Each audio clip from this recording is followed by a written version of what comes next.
আমার অনেক আশা ছিল একটা বোনের, আর আল্লাহ আমাকে একটা বোন দিয়েছেন, আর বোনটা বড় হয়ে গেছে। আর এখন যখন আমার বাড়িতে আমার বোন বেড়াতে আসে তখন কিন্তু আমার অনেক অনেক ভালো লাগে। আসসালামু আলাইকুম বন্ধুরা, সবাই কেমন আছেন? আশা করি সবাই ভালো আছেন। আমরা আল্লাহ তাআলার অশেষ রহমতে সবাই ভালো আছি, আলহামদুলিল্লাহ। তো আজকে আমার বোন আমাদের বাসায় এসেছে, আর দেখেন আমার বড় মেয়ে পেঁয়াজু ভাজতেছে। তো ও যা পারে সেটাই করতেছে, অল্প অল্প করে বানাচ্ছে, শিখতেছে। তো যাই হোক, আমার মেয়েটাও বড় হয়ে গেছে, আস্তে আস্তে ও রান্না বান্না কিছু শিখে নেবে।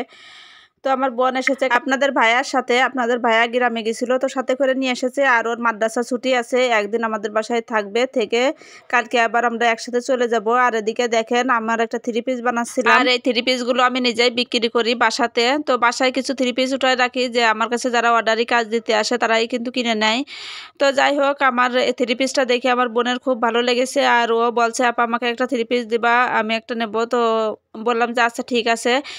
তো আমিও আর একটা থ্রি পিস নেব। তো মনে করছি যে দুই বোন একই রকম একই ডিজাইন থ্রি পিস নিব।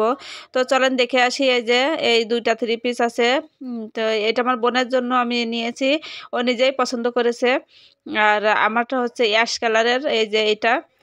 তো আপনাদের কাছে কোনটা বেশি ভালো লাগতেছে অবশ্যই কমেন্টসে জানাবেন। আর এই যে পরের দিন সকালবেলা উঠে আমি একটু গরুর গোশত রান্না করে নিলাম, আর রাতের যে তরকারি ছিল তাই দিয়ে আমার বোনকে ভাত খেতে দিয়েছি। আর যেহেতু আমরা গ্রামে চলে যাব, আর আমরা কিন্তু এখান থেকে তরকারি রান্না করে নিয়ে যাব, আমার শ্বশুর বাড়িতে যাব। তো এই যে দেখেন, এদিকে যাওয়ার সময় তো আমাদের একটা ঘটনা ঘটে গেল।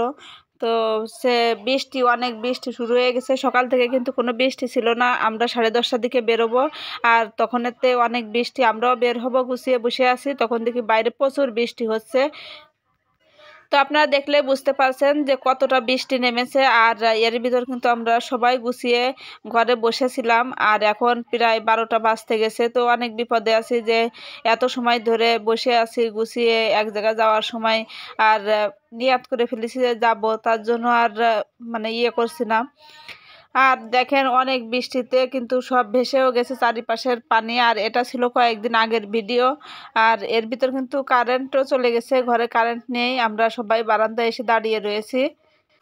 তো কয়েকদিন আগে কিন্তু অনেক প্রচুর বৃষ্টি হয়েছিল, সেই বৃষ্টির ভিডিও এটা। আর দেখেন আমার বোন আর আমার মেয়ে দুই নায়িকা গুছিয়ে দাঁড়িয়ে আছে, কিন্তু এখন বেরোনোর উপায় নেই। ওরা তো অস্থির হয়ে যাচ্ছে যে কোন সময় যাব, বৃষ্টি কখন থামবে।